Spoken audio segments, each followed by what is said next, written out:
Alright, YouTube, what's up?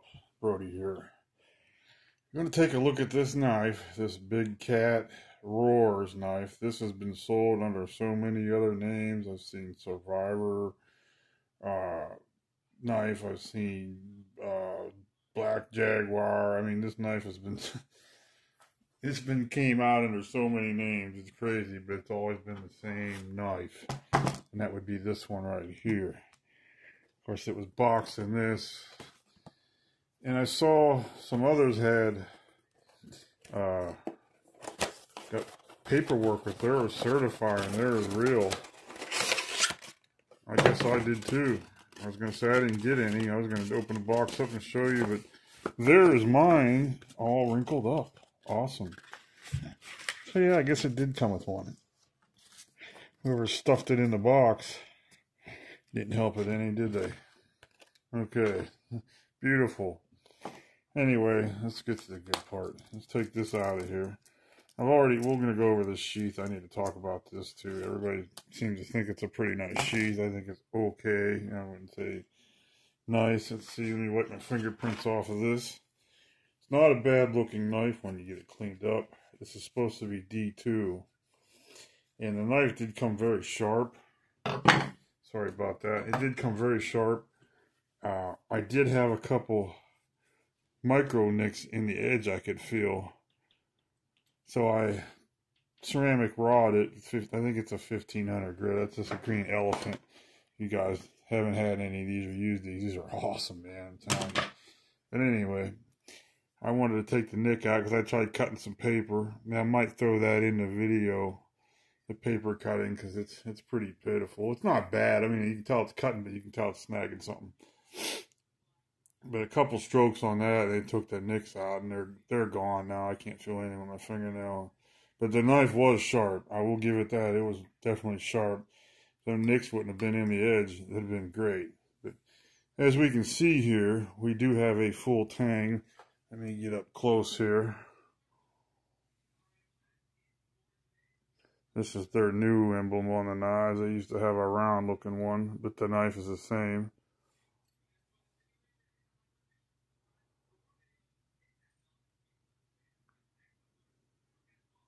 See if you can get a good look at those angles on there.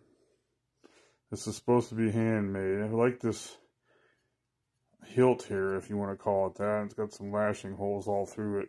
But yeah, I like that. I like the exposed tang with a place for a lanyard hold.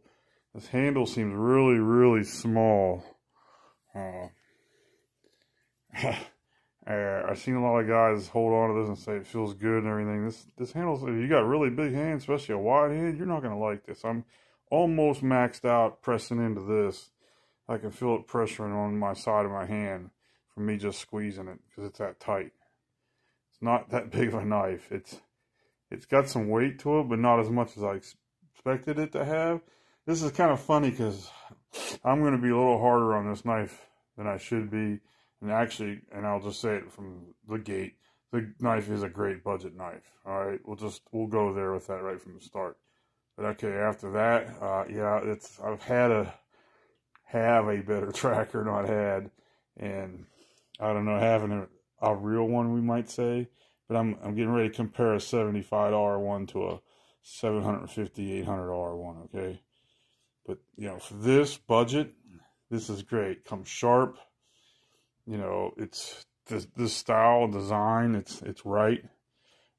Let's take a look and see what the overall length is and what we got here for sizes. So this blade is, the overall thing is almost 7 inches overall. Your reusable blade on the front part is about 4 1/8, 4 1/4 probably, I'm guessing there, and line it up perfect. And you probably got 2 1/4 inches there on your cutout, you know, for doing your finer task or curls or whatever you're trying to do. So there's that. Let's see how thick this thing is. I'm only going to be doing these in millimeters, I think, from now on. Let's see if I can get this upright. You guys can see it. Make sure this is zeroed.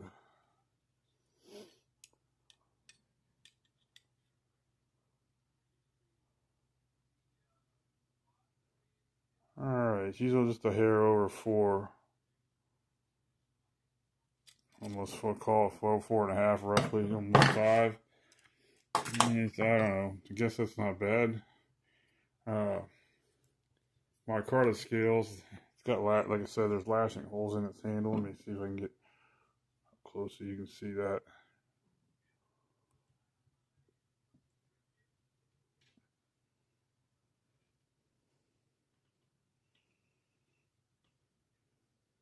Alright.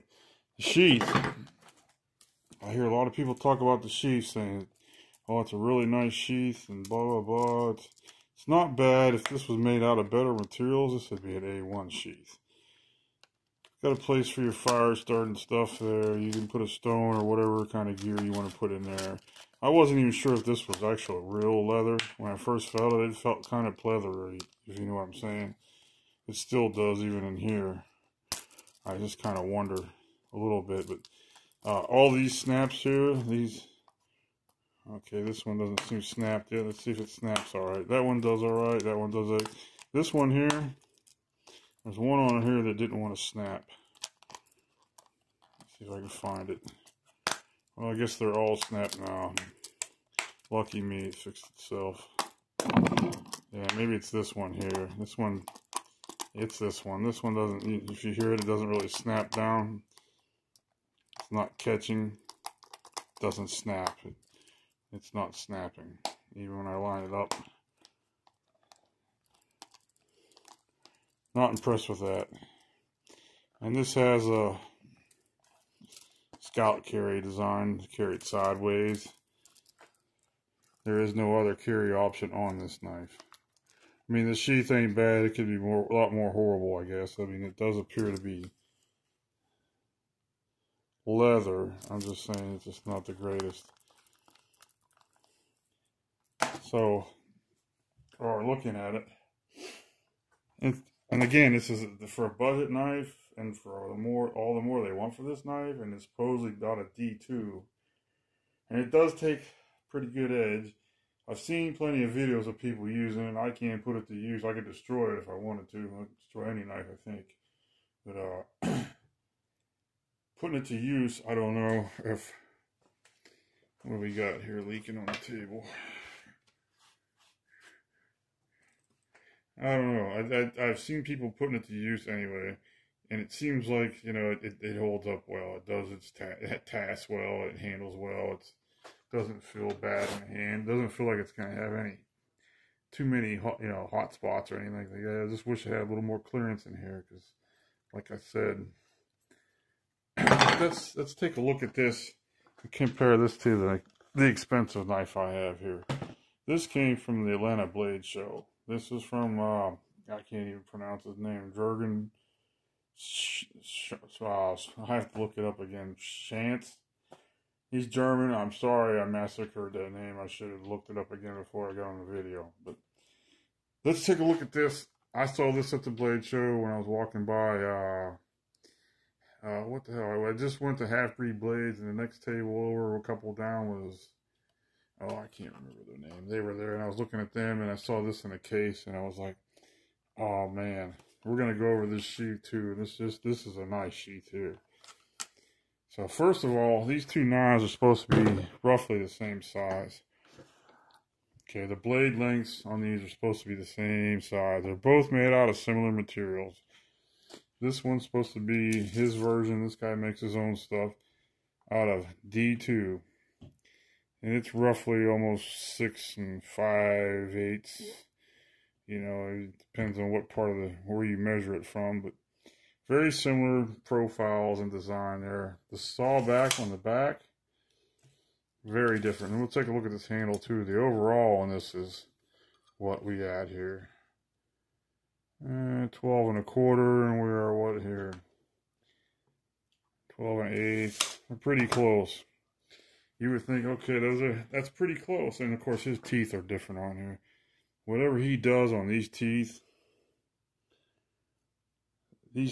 will snag a hold of anything and rip anything up. You don't even want to get them near your shirt or anything. It'll just grab a hold of it and shred it. That's some pretty catchy teeth on there. Okay. We looked at that overall length and all that's supposed to be about the same. Let's get down to this part. Thickness. That's what she said, right? Yeah, big difference. I keep hearing that this one's a fairly thick knife. They keep saying the Bigcat knife, and it is kind of hefty. I mean, for this size knife and this length, I'd say that's plenty thick now, because I'm not getting ready to say it's not as thick and put it down, but when I do that, I don't want to make it sound like this knife's garbage. The thickness is not decent, you know, but not compared to this. When I first got this knife, the Bigcat knife, I thought, is the knife even in the box? Because I want to open the package and I'm like, that feels awful light. Knife and sheath are in there.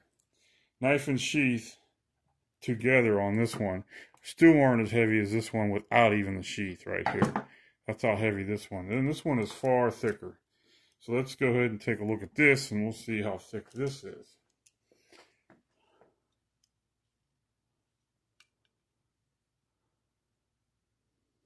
Yeah, let's call it 6mm. That's millimeter and a half thicker than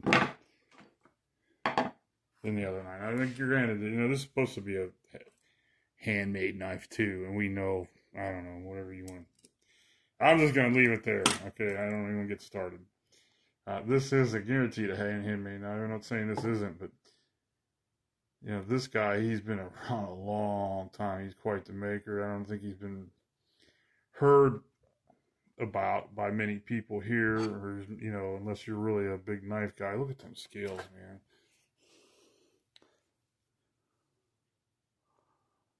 I wish you could see this knife in person, because this video stuff does nothing for it. And I guess I'm going to call that a satin finish. There's his last name, Shands. You know, like I said, I apologize for massacring a name. No ill will intended.